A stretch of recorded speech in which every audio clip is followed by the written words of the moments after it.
Bonjour à tous. Efficacité, célérité et résultats, voilà ce que le chef de l'État attend du nouveau gouvernement. Au cours du premier conseil de ce gouvernement d'un contre 3, il a exhorté les ministres, anciens et nouveaux, à se mettre au service des populations. L'OMS a déclaré ce jeudi matin la fin de l'épidémie d'Ebola en Afrique de l'Ouest. Aucun nouveau cas n'a été détecté au Libéria, dernier pays encore affecté. Au total, Ebola aura tué 11 315 personnes. Célébration du 5e anniversaire de la révolution en Tunisie.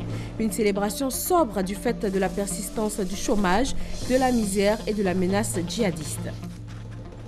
Bienvenue dans le journal. Merci de nous suivre sur RTI 1 ce jeudi 14 janvier 2016. Hier, mercredi, le nouveau gouvernement ivoirien a tenu son premier conseil 24 heures après sa composition. Ce premier conseil des ministres de l'équipe d'un contre 3 a été présidé par le chef de l'État.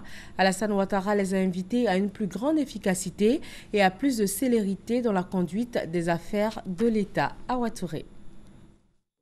La nouvelle équipe gouvernementale a effectué sa rentrée ce mercredi. 36 ministres, dont 9 femmes, ont reçu leur feuille de route. Il s'agit de la mise en œuvre des grands axes prioritaires du second mandat du président de la République Alassane Ouattara, que sont le renforcement des institutions pour la paix, la cohésion sociale et la bonne gouvernance, la transformation de l'économie ivoirienne, l'amélioration des conditions de vie, la promotion de la jeunesse et de la femme. Des priorités qui vont permettre de bâtir dans la paix une nation moderne, disciplinée et au travail. Excellence, Monsieur le Président de la République, pour l'ensemble de ces importants chantiers, nous prenons solennellement l'engagement devant vous, nous, membres de votre gouvernement, d'œuvrer sans relâche, avec rigueur, efficacité, pragmatisme et rapidité et sous votre haute autorité, pour leur réalisation effective à partir de 2016 et à bonne date.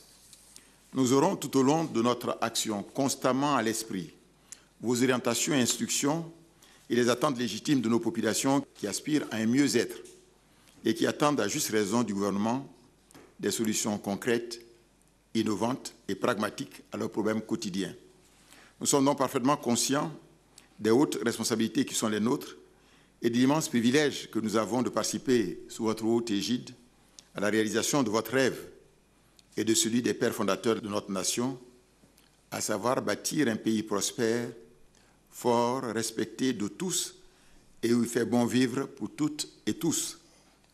Excellence, Monsieur le Président de la République, les membres de votre gouvernement partagent sans réserve votre inébranlable détermination à œuvrer pour un avenir radieux de notre pays et adhère totalement à votre profession de foi, réaffirmée avec force et conviction le 31 décembre dernier.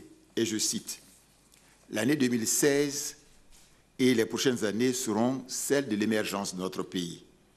Elles connaîtront également de grandes avancées politiques et je puis vous assurer que rien ne freinera notre élan. Elles seront sans nul doute des années de paix, de travail et de bonheur. Je crois fortement en notre capacité à faire de la Côte d'Ivoire un pays émergent à l'horizon 2020. J'ai foi en l'avenir de la Côte d'Ivoire, en la transformation de notre pays, en l'émergence d'un Ivoirien nouveau. » Fin de citation. Excellence, Monsieur le Président de la République, nous ne ménageons donc aucun effort pour qu'il en soit ainsi.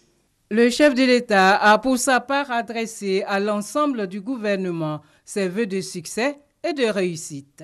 Monsieur le Premier ministre, Messieurs les ministres d'État, Mesdames et Messieurs les ministres, ce gouvernement traduit ma satisfaction pour le travail accompli par le précédent gouvernement. J'ai donc opté pour la continuité, car de nombreux chantiers restent encore inachevés et sont sur le point d'être conclus. Par ailleurs, et comme je l'ai plusieurs fois indiqué, j'attache du prix à la question du genre. Cela s'est donc traduit par l'entrée au gouvernement de 4 nouvelles ministres, soit près de la moitié des entrants. J'accorde également de l'importance au rôle de la jeunesse dans la conduite des affaires de l'État, ce qui explique l'entrée au gouvernement, comme je l'avais promis, de plusieurs personnes dont je salue l'expérience et la formation. C'est cela que j'attends de notre jeunesse, d'avoir la formation nécessaire, l'expérience aux côtés des anciens et bien évidemment les promotions au plus haut niveau de l'État, c'est-à-dire dans le gouvernement et les institutions de la République. Monsieur le Premier ministre, Messieurs les ministres d'État, Mesdames et Messieurs les ministres, mon objectif, c'est d'accélérer la mise en œuvre du programme de travail gouvernemental afin de mieux répondre aux aspirations de nos compatriotes. Vous l'avez dit, le programme national de développement 2016-2020 d'environ 30 000 milliards de francs CFA vient d'être adopté par l'Assemblée nationale et doit bien évidemment être mis en œuvre avec célérité et produire les résultats attendus. Je souhaite donc, Monsieur le Premier ministre, que le décret portant attribution des membres du gouvernement soit prêt pour le Conseil des ministres du 27 janvier 2016. Les organigrammes des nouveaux ministères devront être prêts pour le mercredi 3 février 2016. Et bien évidemment, les nominations se feront immédiatement après. Toutes devront être conclues pendant le mois de février. Monsieur le Premier ministre, Messieurs les ministres d'État, Mesdames et Messieurs les ministres, je voudrais vous dire que je veux une plus grande efficacité et plus de célérité au niveau du travail gouvernemental. Je voudrais aussi une plus grande cohésion et une meilleure synergie entre les ministres et entre le gouvernement et la présidence de la République. C'est ce qui explique la participation au Conseil des ministres secrétaires généraux délégués de la présidence de la République, du conseiller spécial, assistant spécial du président de la République et du directeur de la communication de la présidence de la République. Monsieur le Premier ministre, Messieurs les ministres d'État, Mesdames et Messieurs les ministres, le peuple de Côte d'Ivoire nous regarde et je sais que le peuple ne sera pas déçu car nous ferons tout pour que nos objectifs soient atteints à l'horizon 2020, c'est-à-dire d'avoir une Côte d'Ivoire émergente. Le président de la République, Alassane Ouattara, a par ailleurs invité les membres du gouvernement à se mettre au travail en vue de relever les défis dans le cadre du développement de la Côte d'Ivoire. C'était un conseil des ministres particulier avec de nouvelles têtes à la table des échanges. Entre reconnaissance au chef de l'État et mesure des défis à relever, ils sont optimistes. On écoute les nouvelles figures du gouvernement.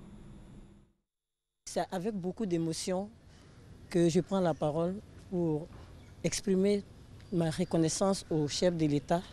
Je suis venue pour donc avoir ma feuille de route et je mettrai tout en œuvre pour réussir la mission qui me sera confiée. C'est un sentiment de fierté, surtout pour les femmes, dont je suis une représentante. Et je pense que c'est un honneur qui m'échoit et que je devrais travailler à mériter surtout et faire en sorte que d'autres personnes suivent ces traces-là. Et surtout être reconnaissante à l'endroit des autorités gouvernementales et notamment le chef de l'État lui-même qui a bien voulu m'honorer de cette confiance. Et j'espère pouvoir mériter cela. Nous sommes prêts pour le service et nous venons ce matin pour avoir vraiment les vraies missions. Donc en tant qu'Ivoiriens, nous sommes toujours prêts à travailler pour le pays. Je suis heureuse de participer à la mission que le président nous demande.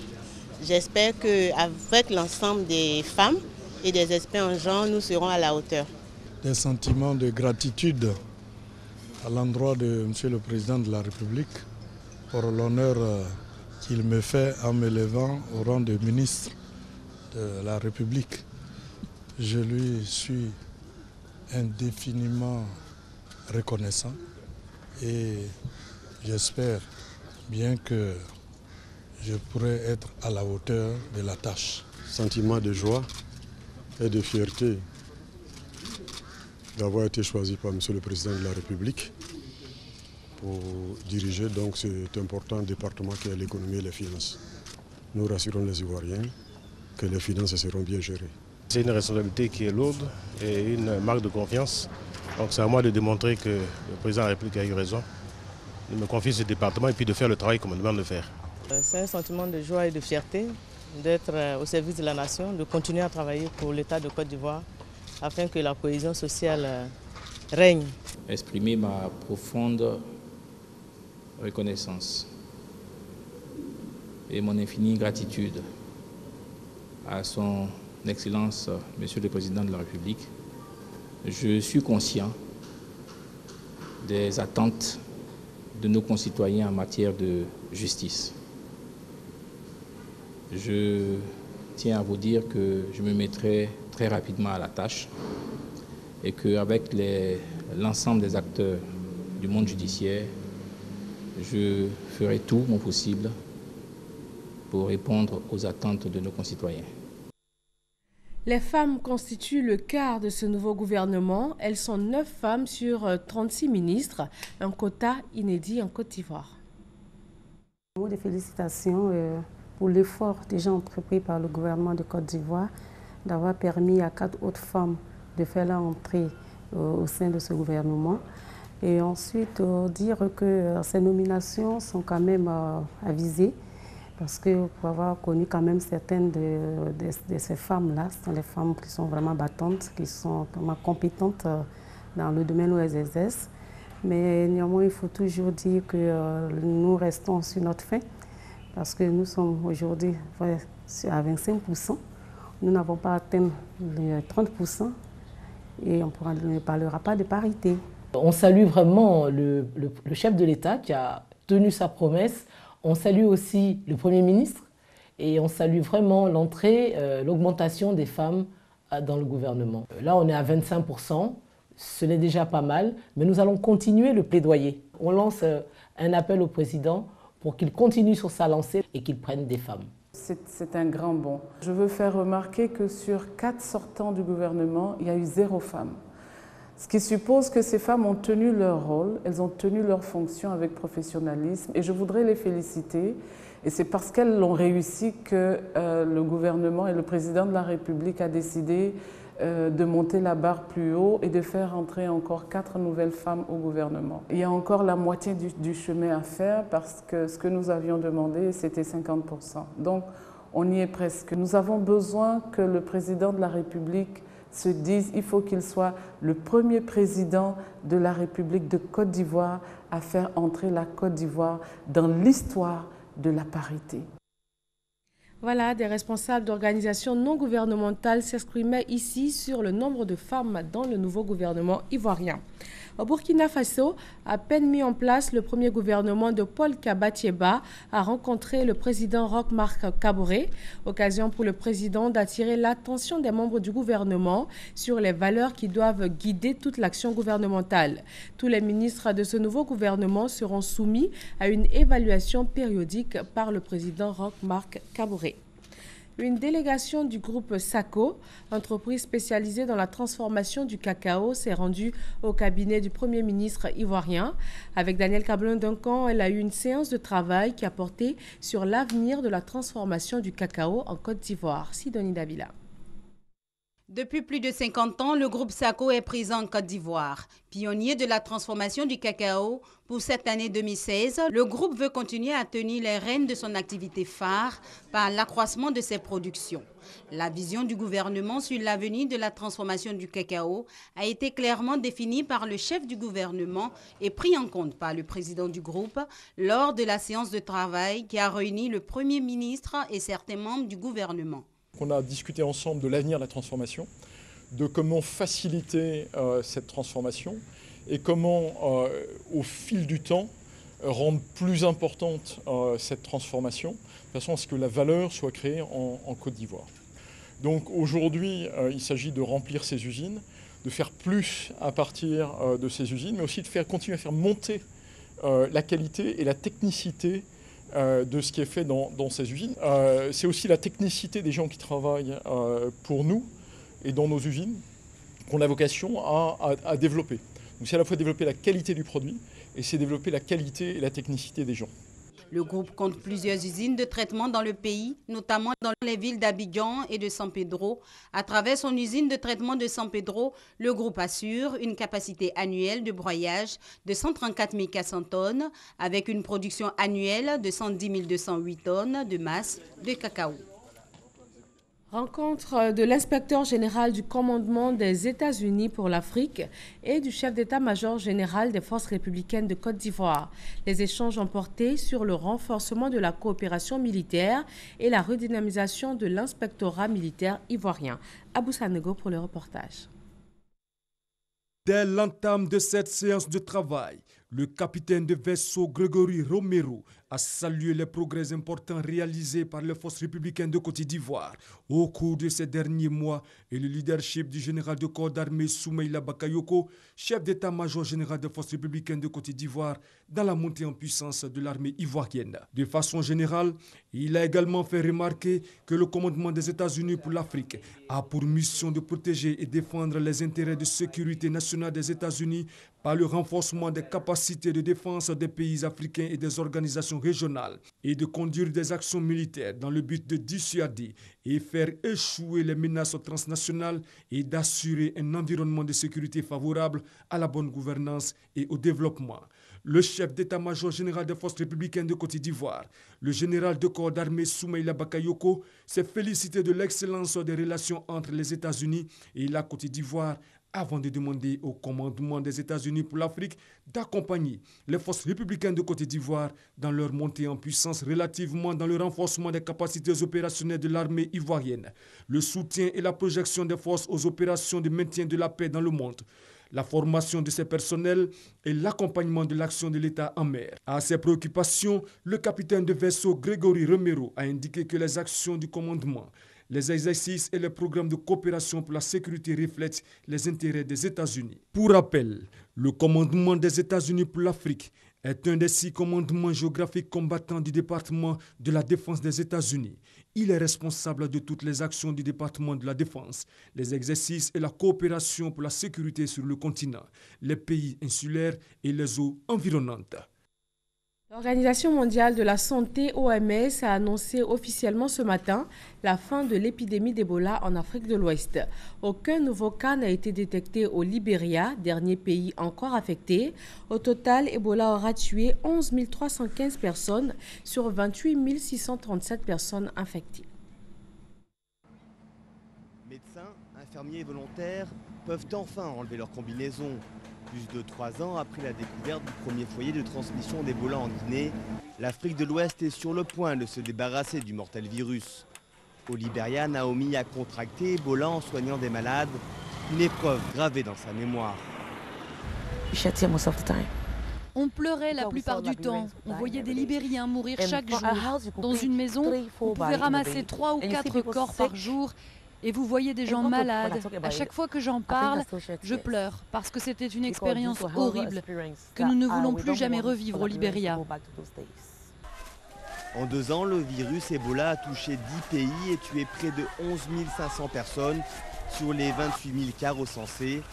Des victimes majoritairement décédées en Guinée, en Sierra Leone et au Libéria. Avec l'annonce officielle de la fin de l'épidémie, la Guinée mesure l'étendue des dégâts sur son économie, notamment dans le secteur hôtelier. On parle d'une réduction approximativement, ça dépend de l'hôtel, mais entre les 80 et les 90% de la chiffre d'affaires.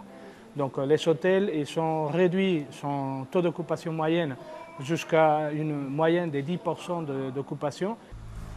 L'épidémie a également profondément bouleversé les modes de vie. Les recommandations d'éviter tout contact corporel avec les vivants tout comme avec les morts ont suscité des scènes de panique et marginalisé les victimes. La Guinée, qui compte près de 6 000 orphelins, commence tout juste à s'en sortir. On avait vu qu'il y a juste quelques enfants qui avaient abandonné à cause non seulement de la stigmatisation, mais aussi de la perte de personnes qui étaient censées assurer leur scolarisation, qui étaient aussi décédées. Mais au jour d'aujourd'hui, aucun enfant ne traîne encore dans la rue parce que son parent est décédé d'Ebola. Mais le risque d'une résurgence de l'épidémie n'est pas exclu.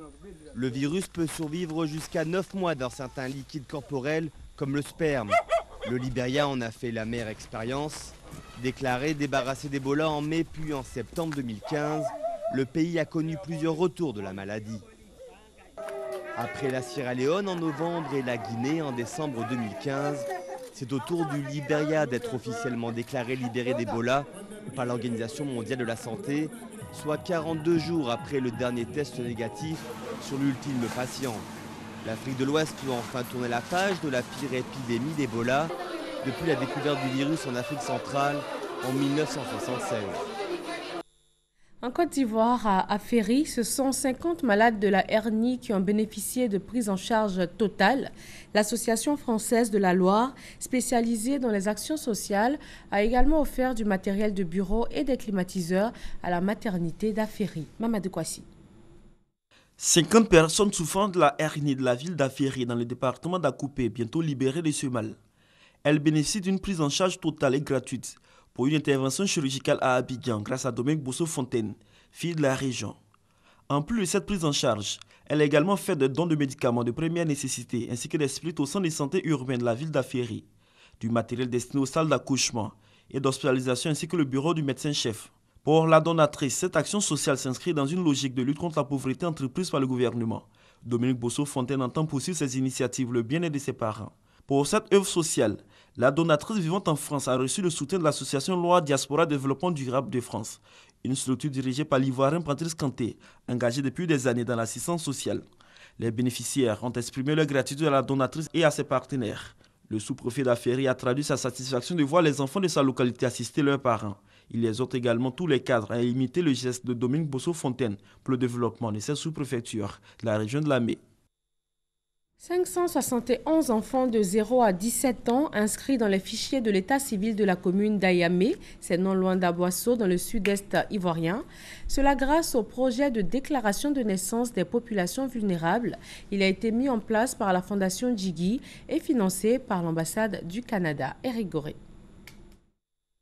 571 enfants de la commune d'Ayamé reçoivent leurs extraits de naissance grâce à un projet de la Fondation Guigui et de l'ambassade du Canada. Le projet de déclaration de naissance des populations vulnérables vise à emmener les parents à déclarer leurs enfants à l'état civil. En Côte d'Ivoire, plus de 2 millions d'enfants ne sont pas déclarés à l'état civil, selon un rapport de la situation de l'enfant du ministère du Plan et du Développement rendu public en 2014. Un homme doit avoir une identité et c'est un devoir, non seulement un devoir religieux, mais un devoir citoyen. Ces enfants bénéficiaires peuvent se réjouir en recevant ce précieux document, utile pour leur épanouissement. Ça va me permettre d'aller à l'école et de réussir plus tard. Le projet de déclaration de naissance des populations vulnérables a l'appui financier de l'ambassade du Canada. Selon l'ambassadeur du Canada en Côte d'Ivoire, ne pas déclarer les naissances à l'état civil est une violation du droit de l'enfant. Le défaut d'enregistrement à la naissance est une violation du droit de l'enfant. Pour les initiateurs du projet de déclaration de naissance des populations vulnérables, des mécanismes locaux de déclaration de naissance en accord avec les autorités seront mis en place en vue de réduire considérablement le taux des enfants non déclarés à l'état civil. L'artiste chanteuse Doti Z, présidente de l'ONG Âme de Cœur, offre 500 repas aux enfants de la ville de Gagnoa. Elle entend apporter assistance aux enfants en difficulté et partager avec eux des moments de bonheur. Thérèse Yoboué. Apporter assistance aux personnes en difficulté, notamment les enfants démunis de Côte d'Ivoire. Tel est l'objectif de l'ONG Âme de Cœur qui offre depuis quelques années des repas une fois par mois à 500 enfants dans chacune des 10 communes du district d'Abidjan. L'ONG Âme de Cœur, dirigée par Doti Z, était récemment à Gagnoa où elle a offert 500 repas aux enfants. Doti Z, de son vrai nom, Dorothée Zebro, entend les mois à venir et s'impliquer dans la protection des enfants en leur offrant des conditions de vie agréables pour leur épanouissement. Elle a saisi cette occasion à Gagnoa pour offrir un mini-concert aux enfants. Bientôt la fin de la pénurie d'eau potable qui tracasse les populations de Gagnoa. La ville va être alimentée à partir du fleuve Bandama et c'est un projet de 50 milliards de nos francs. Il est financé par l'État ivoirien et le Trésor français. Ami Sissoko. La pénurie d'eau à Gagnoa va connaître un dénouement heureux. C'est ce qu'affirme le directeur de l'hydraulique Azigui Nyakba. En septembre dernier, en visite d'État, le président Alassane Ouattara a procédé officiellement au lancement des travaux d'alimentation en eau potable des régions de la Maraoué et du Go. La ville de Gagnoa sera alimentée à partir du fleuve Bandama dans la zone de Zambakro située à 120 km de Gagnoa. Toutes les localités qui seront sur ce tronçon, depuis Zambakro, sur le Bandama jusqu'à Gagnoa, toutes ces localités seront servies. Le financement est acquis. Toutes les entreprises sont pratiquement choisies. À partir de janvier, les travaux devront commencer. D'ici peu, le problème d'eau à Gagnoa sera résolu. Les travaux vont durer 2 ans. Pour satisfaire les besoins de la ville en eau potable, il faut environ 10 000 m3 d'eau par jour, contre 4 000 actuellement, d'où un déficit de 6 000 m3 selon le directeur de l'hydraulique. Pour l'heure, les habitants continuent de subir des désagréments dus au manque d'eau. On a placé tout ce qu'on devait placer pour qu'on ait l'eau, mais jusque-là, on n'a pas d'eau. Quelqu'un qui a une maison comme ça, tu peux pas, tu prends toujours l'eau depuis 2 fois même, ça t'arrive. Hein. Quand bientôt la zone sèche, ça va partir. Donc on aura tous les problèmes. On n'arrive pas à travailler quand il n'y a pas d'eau. On a besoin de puits, mais les clients ne veulent pas l'eau de puits, ça dégrade la voiture. Vous voyez nos cas, faire de l'eau, vraiment, ça nous fatigue. Pour les filles, c'est difficile. Vous voyez, la femme, elle doit s'arranger matin, ses petits besoins. Vraiment, c'est différent de l'homme. Même pour aller aux toilettes, il n'y a même pas de l'eau. On est obligé d'aller en ville, à des kilomètres d'ici, au moins à 3 kilomètres du CAFOP, pour avoir de l'eau. Plus de 50 milliards de francs CFA seront investis dans les travaux d'alimentation en eau des régions de la Maraoué et du Go. Un projet financé par le Trésor français et l'État de Côte d'Ivoire dans le cadre du contrat de désendettement et de développement C2D.